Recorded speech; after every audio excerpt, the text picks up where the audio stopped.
Sometimes I'd have to bring you down to earth too. I know this verse hurts you. I tell you what, I give you advice. I'm feeling nice. Your vices could influence your writing if you weren't biting. Y'all trying to be people that... Welcome to 3 Count Commentaries. We got to talk about Smackdown, boy. From September the 3rd, 2021. I thoroughly enjoyed Smackdown. There were some things about it I didn't like, obviously. But for the most part, I thoroughly enjoyed the show. First match, Usos versus the Street Profits. A quote-unquote championship contenders match, which is always stupid. The Street Profits win by disqualification because Jey Uso refused to leave the ring and continued to attack, I believe it was Montez Ford, beating him all about the head and neck with his hands. A funny thing took place earlier in the Street Profits promo. D'Angelo Dawkins asked them what they doing in the ring without permission slips, which I thought was pretty good. And you know, this is, I believe, the second match between the Street Profits and the Usos. We got to do some kind of gimmick, don't we? I mean, what kind of match we got to have? I'm still waiting for them the Street Profits to really like put in some work on like a ladder match or like a cage match or something like that. But they ended up standing tall at the end, so that was fun. Roman Reigns summoned the Usos and sent Paul Heyman to go get them.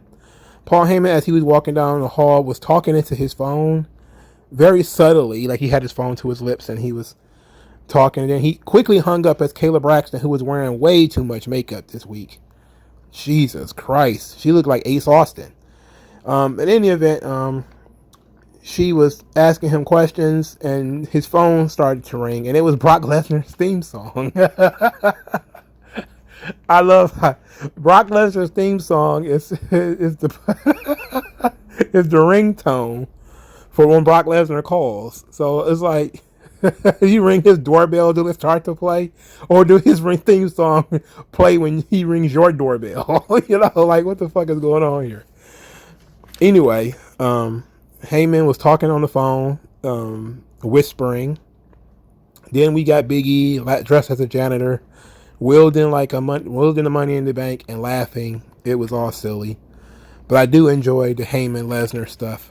So Roman was talking to the Usos, telling them to stick to the plan that they had, and then Heyman comes in and tells Roman that he have a problem. Roman said he ain't got no problems. He gonna smash Finn Balor.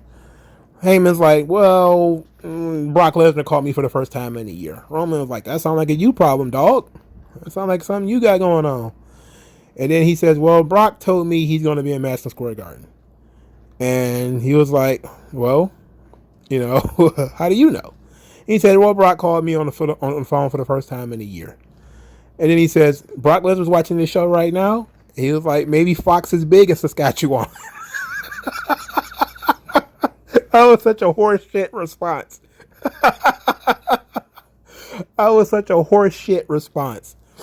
How do you know he's in Saskatchewan? Maybe he's in Minnesota. Heyman is guessing. And Roman, of course, is applying pressure, saying, how do you know he ain't here tonight? It was a good tease. Really good tease. People started to believe that Brock was going to show up on this show, which, of course, would have been absolutely ludicrous. So then we get the Universal Championship match, which was fucking awesome. This match fucking ruled, dude.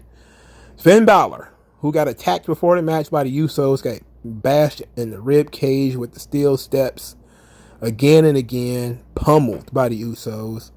But Finn Balor came back and continued to fight, persevered. You know, determination, passion, intensity. You know, this is how you do a guy the size of Finn Balor versus a guy the size of Roman Reigns. This was phenomenal. And Balor was saying, like, hey, this is going to answer the question of what would have happened if I hadn't got injured in 2016. And this match ruled. You know, I don't know what else to say. That helo over the top rope that Finn Balor likes to do, I mean, that joint was stiff. He like... it's like Roman Reigns got hit in the chest with a medicine ball. The coup de grace was a fantastic 2 count. Roman is like really good at milking that 2 count. In milking the 2 count, he hit him in the nuts, so that led to the finish. of the guillotine choke, and Balor was choked unconscious. And that was it. Balor loses, but he got screwed as Roman not only had the Usos beat him up prior, but also had to hit him in the nuts during the match. As Roman celebrates and walks to the back, there's a red flash of light and a heartbeat. So the demon is near. I thought we were going to get miserable, intense, the Prince Finn Balor, but it looks like we're going to get the demon. Because it seems like the demon is just going to be Finn Balor gets fucked over, and when he's had enough, the demon emerges, which is much better and seems to be the running thread. You know, it was similar to what they did before. I like this. As long as the demon wins the title, I like it. You know, if the demon is the one who beats Roman Reigns for the belt, I am 100% good with that. Because I've always said that I believe that Big E should be the guy who beats Lashley and wins that title. So if Roman is going to be, you know, maybe distracted by Brock, doesn't see the demon coming. I don't want Demon versus Roman Reigns at Extreme Rules. I don't want that. You know, I know that might be tempting, but no. And I don't want Brock versus Roman at Extreme Rules. Let's throw somebody else in there. Who do we got that we can throw in there? I don't know. You know, maybe I'll have to look at the roster again. But maybe give Extreme Rules. Maybe we don't do Roman at all, like Extreme Rules. Maybe we save it for Crown Jewel or something like that. Maybe that's where Brock and Roman is going to happen. It's Crown Jewel. I know. I heard the dirt sheets talking about it's going to take place in 2023. I'm like, motherfucker, that's 2 years away. This storyline can't last that long. This ain't got enough juice in this joint for that. I think that somebody's about to get moved because the draft is coming up. So people are about to start getting shuffled around. Of course, that gives Roman fresh victims like, you know, Drew McIntyre and Sheamus, those kinds of guys who could possibly be brought over.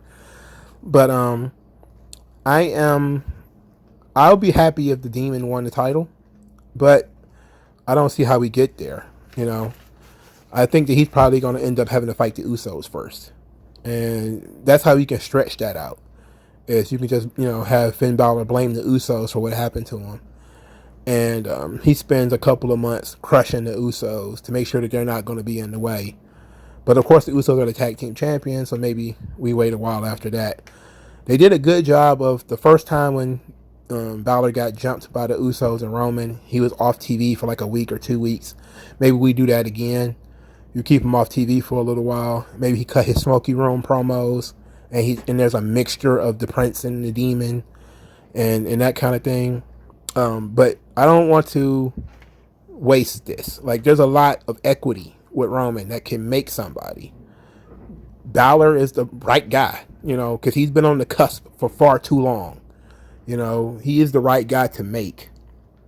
The issue, of course, is the timing, because now you've got this Brock thing going on. And why beat Roman while you got Brock in the wings? Because Roman has to beat Brock, right? And then, of course, if he beats Brock and he beats Cena and he loses to little Finn Balor, people are going to be like, wait a minute. But if you have Brock cost Roman the title, that could be interesting, you know? But this is what I like. There's so many different theories that could be floated around here. And it's all very interesting. But the run-in thread is that Finn Balor he's getting sick of it. You know, he's getting sick of this shit. And he's going to start to change. And I'm all for that. So what's the next story to talk about? All right, so Becky Lynch and Bianca Belair. So Big Time Bex claims that her, you know, return saved Bianca Belair's match at SummerSlam because the match was going to be canceled, but WWE called the biggest star that they knew. And that so she said that, you know, she shouldn't be crying. Don't cry for a rematch. We both know you aren't the best, and she can't beat experience. You know, a flick of her wrist ended Bianca Belair's title hopes and dreams and all that stuff. Of course, she put her over earlier, talking about how athletic she was and that kind of stuff. Then Bianca Belair came in and cut a pretty good promo, pretty meaningful promo that put over essentially everything. Put over the title by saying how the title was a part of her for all the entire time that she had it. She put over the loss by saying that it's been replayed in her head again and again. And she, put over herself by saying it was an embarrassing moment, but I'm not going to let it stop me, And then took it to the next level by saying, if you are the champion that you say you are, put it up now. Let's go right now. And of course, Becky Lynch is like, no. And that seems to be the way that they're going to go as far as this, quote, heel turn. Is by having Becky look cowardly and avoiding Bianca Belair, which is good. But they've said that the match is going to happen at Extreme Rules, and therefore there will be a contract signing next week. I could do without the contract signing. We don't need contract signings. I mean, we overdoing the contract signings. Okay, we've had 4 contract signings over the past 4 months. Let's not do contract signings every fucking match. Okay, let's not. This promo could have just been like enough. But I'm glad that AP, Adam Pearce, and Sonya Deville set the match already. That should be enough because they said so. Like we shouldn't have to put pen to paper. They made the match. But I think that if you let Becky Lynch and Bianca Belair, I don't want to say main event Extreme Rules, but let them be the main match for Extreme Rules as Becky's official comeback match. Okay, that's cool. I mean, you could do something else with Lashley. You could do something else with Roman. And I know that's probably going to be, people are going to be like, no, they need to be on every show. It's like, no, they don't. No, they don't. You can supplement that card with Damian Priest. And heaven forbid we actually do something with Shinsuke Nakamura, for fuck's sake. Speaking of which, Dolph Ziggler ran into Toni Storm backstage and he invited her to watch his match at ringside, which she says that she appreciates that, but she's more of a fan of Rick Boogs, which made me cringe.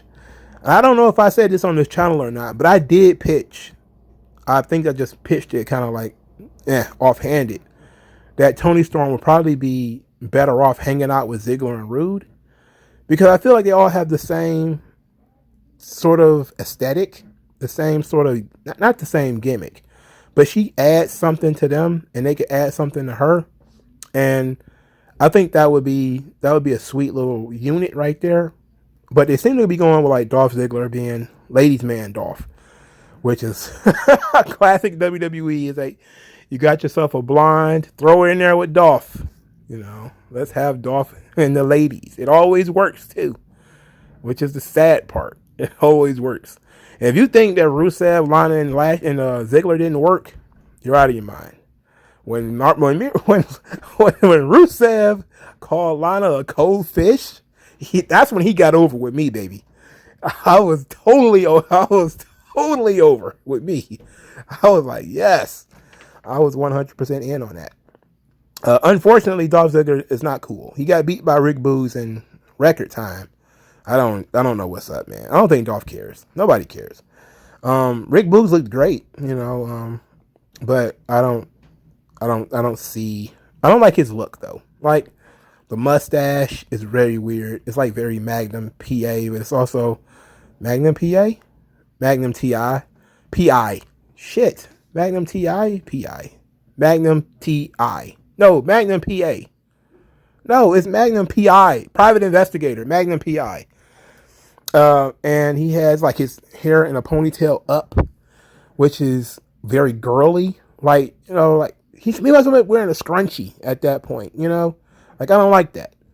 It's like, I know that I think his gimmick is he's part rock star, so it's like a throwback to the days of the power ballads when everybody looks like a bitch.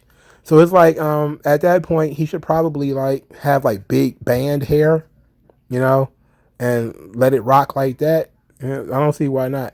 So, but can we do something with Nakamura, please?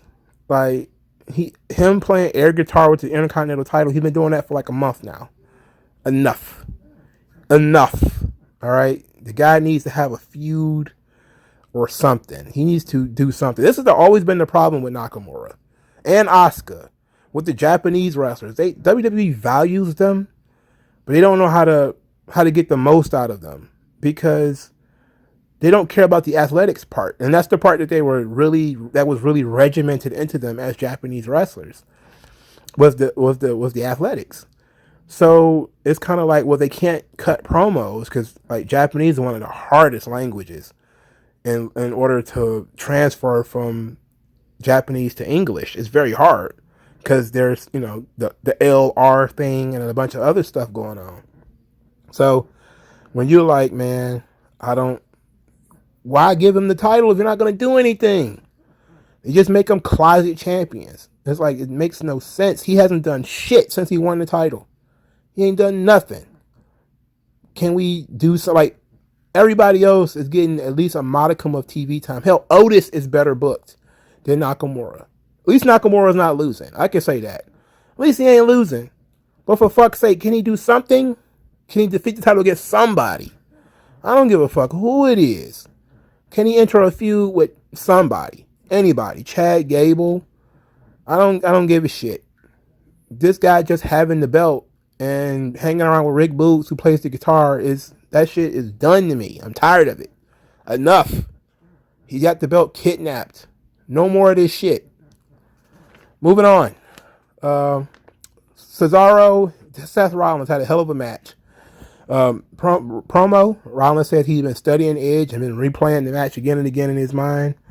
Now he knows the secrets. He knows Edge's secrets and going to use them against Cesaro.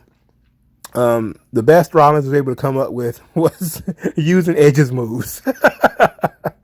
So he broke out the Impaler, which is called, I think they call it Execution, the Edge-O-Matic, some other Edge moves. I think it was pretty sweet that the Sling Blade was countered into the swing, about 20 revolutions of that. Ultimately, Rollins got disqualified by hitting Cesaro with a chair. So he got 2 big disqualifications on this show. I didn't mind it. Disqualification, now, for people who might get a little peeved about disqualifications and countouts, you have to understand a lot of these promotions, a lot of the territories, let's say, a lot of the matches ended with disqualifications and countouts and stuff like that because they turned into wild fights. So if you go back and watch, like Mid-South or something like that, you'll see like almost every other main event was a disqualification. And it was a way of not beating your guys. You give people the match, but you don't want to beat your guy. So it's like he'll get disqualified and run off. Get counted out, or something like that. It's basic storytelling. I know that certain feds take a lot of credit in no countouts and no disqualifications, but you're limiting yourself quite a bit by trying to say we're not going to do countouts and disqualifications. It's like if they're done in appropriate times in the way that it fits the story, I don't see a problem with a countout or disqualification. Now there are some times where it'll get on my nerves that there's too many countouts and too many disqualifications. I think they were pushing it here with 2 disqualifications, especially in 2 big matches. And I was thinking maybe they was going to pull a disqualification in Roman Reigns versus Finn Balor, which is what I believed that they were going to pull a disqualification in. But they gave us a DQ here, which of course means that they're probably going to run this back again.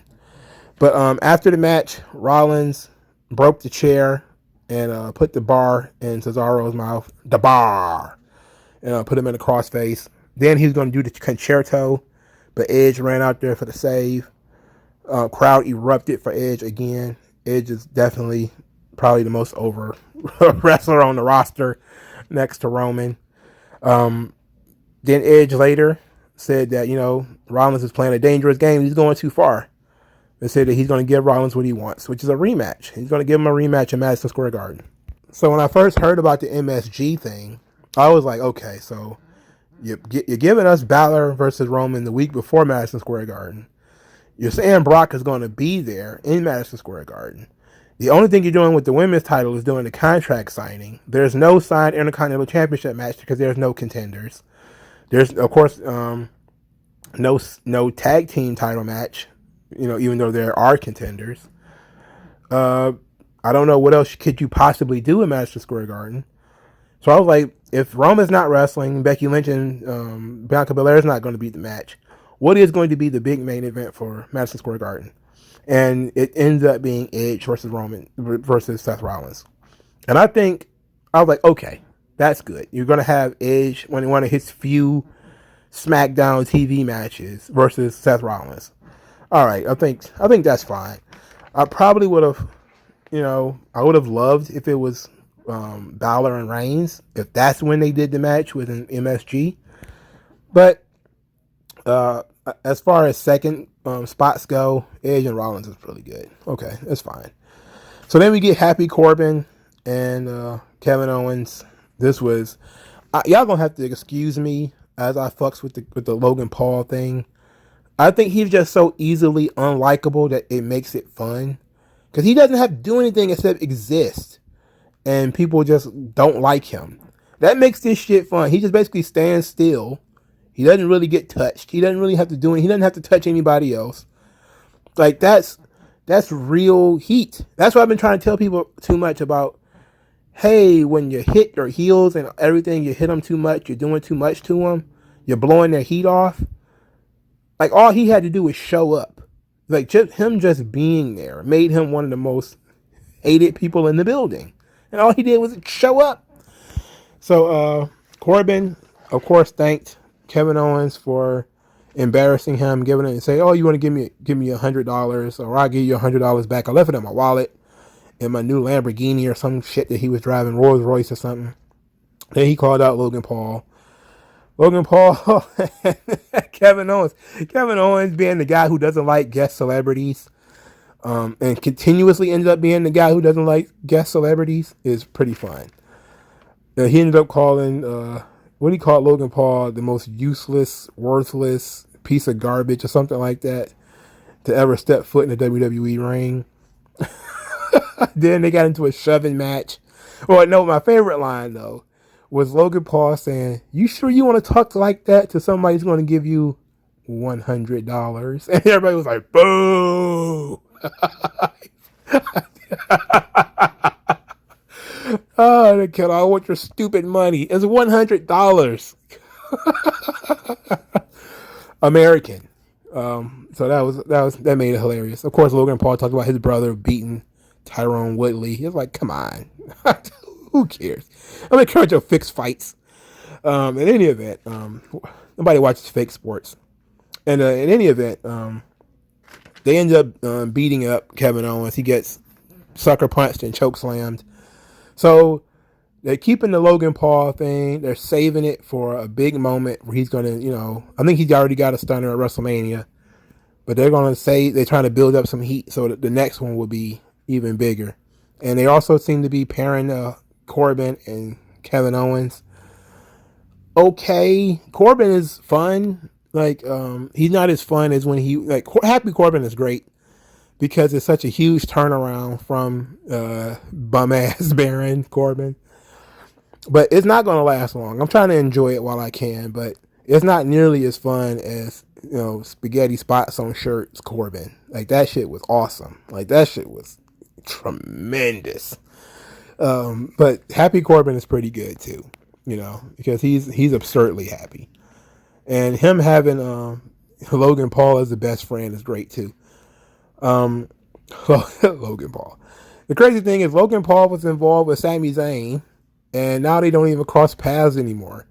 Sami Zayn versus Dominic Mysterio in our only rematch of the night. Dominic Mysterio had the match pretty well in hand until Sami Zayn was ready to run away. Then Rey Mysterio came out there and told him to get back in the ring. And then Sami Zayn gets back in the ring. Dominic was distracted by Rey, gets hit with a haluva kick and pinned. And I was like, yes, sir. We're on the road to the Rey versus Dominic match. We're on the road to Rey versus Dominic. I think it's too soon. I think we should probably pull it for WrestleMania. If I was doing it, that's how I would do it. I wouldn't want Rey versus Dominic at like Extreme Rules or a Clash of Champions or nothing stupid like that. I would save it for WrestleMania. Again, I would add other people like Corruptors into Dominic's circle. To me, it just seemed like it needs somebody else. Last week I pitched like some female wrestler that would come in whisper sweet nothings into, give Dominic the big head, make him think he doesn't need his dad anymore. But also you could use somebody like Santos Escobar. Somebody who is kind of like, this family thing is not working out for you. How come you come join my family? I think I pitched this before with the Phantasmas and the Mysterios. The Phantasmas are like this whole huge thing in Mexico. And you could just play with that a little bit. I mean, I think it writes itself, but, they just seem dead set on Dominic fighting Ray in the middle of fourth match on SmackDown or something stupid like that. Hopefully Ray could talk some sense into him and get him to save it for WrestleMania. So the last thing to discuss is Naomi. Naomi appeared again, and Sonya Deville said, "Oh, your match slipped my mind. We'll talk about it next week." So it was really bizarre. I see what they're doing. They are burying Naomi. They're probably going to build Naomi to a point of she's going to snap, which is good because it's a storyline. It's something for her to do. It's probably a parallel to real life where people continuously forget that Naomi exists. Because she's so nice and she's been so passive for so long. And I think that that's is being worked into the storyline now, where she's just showing up like, I'm here ready to work, and everybody else is just kind of like, oh yeah, whatever, we're gonna whatever. I did see some weird stuff. Like I saw I read the Q&As for like PW Insider, and a question came up about this, and they were like, how stupid is it that Sonya Deville, who is the general manager or whatever, doesn't know that Naomi was moved to SmackDown? And then I think it was Dave Shearer was like, oh, it's just bad booking. I'm like, dude, you're not understanding how they're just being dismissive, right? You're being it's so stupid. It's one of those questions where it's like, Vince, you're the boss. Just fire Stone Cold Steve Austin. Why are you letting him hit you in the balls and pull guns on you and, put in cement in your car? It's like, it's kayfabe. Clearly, we're going to get to a point where Sonya Deville is just being dismissive of Naomi. She's not taking her seriously. Sure, she probably knew Naomi was there. She just doesn't care. Just like when she first saw Naomi, she didn't say, well, what are you doing here? She was just kind of like, oh yeah, I didn't know. She's being dismissive on purpose, and we're building to something. It ain't bad booking. It's good booking, actually, because again, it parallels the real life sort of situation Naomi has been in, especially when she was on Raw. She was a non-entity. She barely was on the show. Now she is barely on the show, but there's a reason why she's barely on the show. She's barely on the show because Sonya Deville does not care enough to focus on her or to put her in any type of positions. Similarly, Carmella and Liv Morgan had a thing where Liv Morgan was basically just looking at Carmella in complete disgust as she was being vain once again, which is Carmella's character now. It's like her character has become like real vapid. Like she used to have layers to the character. Like when she was feuding with Sasha Banks, there was like multiple layers to the Carmella character. Now they've beaten her so many times and she's lost all type of direction. It seems like all her character does now is do the most beautiful woman in WWE. It's like, that's the shits. It's the shits. Whether it's true or not is irrelevant. The fact is, it's vapid. It's not a layered character that we can build anything off of. Like why did that bother Liv Morgan? We have to give us something. Now this was the first episode of the SmackDown in a long time that did not have a women's match, so I'm pretty sure there's people that are probably going to talk about that. I'm actually surprised people didn't talk about that.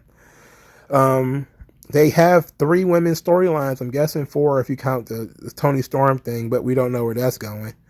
At least she was on TV. At least Toni Storm and Liv Morgan were on TV. Where's Shotzi and Tegan Knox? Don't know. I don't know. Where's Natalya and Tamina? I don't know. Maybe they'll be on TV next week, which Madison Square Garden, Tegan. Maybe that's when they'll do the SmackDown Women's Tag Team match. The Tegan Knox and Shotzi Blackheart versus Natalya and Tamina. Maybe they'll do it in Madison Square Garden. That's probably going to be. I'm going to go ahead and throw that out as a prediction. That they'll do that at MSG. But no women's match, which, you know, I didn't quite mind until I sat here and started talking about Naomi. There was no women's match on this show. So, whatever. Maybe they'll probably have more than one next week. Like, I don't understand, like, why you can't do a 10-woman tag or something like that, or something in order to get these women on TV, you know, especially Toni Storm, who is so new. She's too new. Like the same thing with Shotzi and Tegan Knox. Like, they're too new for you to take them off TV for 2 or 3 weeks at a time. It just makes no sense for you to do that. You know, you have to keep them out there, keep them visible, so that, you know, they should definitely be cutting promos at the very least, so people can know who they are and know what their characters are and what they believe, what they want. You know, when you introduce a character, you're supposed to tell them the David Mamet questions. You know, what do they want? You know, who's standing in their way? You know, why do they want it? What happens if they don't get it? You know, why now? Why are they here right now? What is going on? That's your opportunity to tell your character, tell your story, and build your story off of that. They haven't done it. That's why most of the characters have a hard time getting over. You can show me vignettes all day. The vignettes don't tell me shit. You know? You have to get on the microphone and fucking talk. Tell people what is going on. You know? Toni Storm was off TV for almost a month. Shotzi and Tegan Knox are gone 2 weeks at a time. Like, you can't do that and expect people to be over. It doesn't work that way. It's the same thing with Shinsuke Nakamura. Of course he's not going to get the fan reaction that you want. You keep him off TV every fucking other week. Or if he does, he doesn't say anything. He doesn't do anything. He doesn't have any feuds. So as good as SmackDown is, there's still some big glaring holes in it. And hopefully they start to fill them next week. All right. Like this video, share this video, subscribe to the channel. And I'll talk to you guys later. Skin tone, so why attach yourself and piggyback the wealth you didn't earn or lack yourself? I'm telling you to own up to your own success and failures. It's a reason why these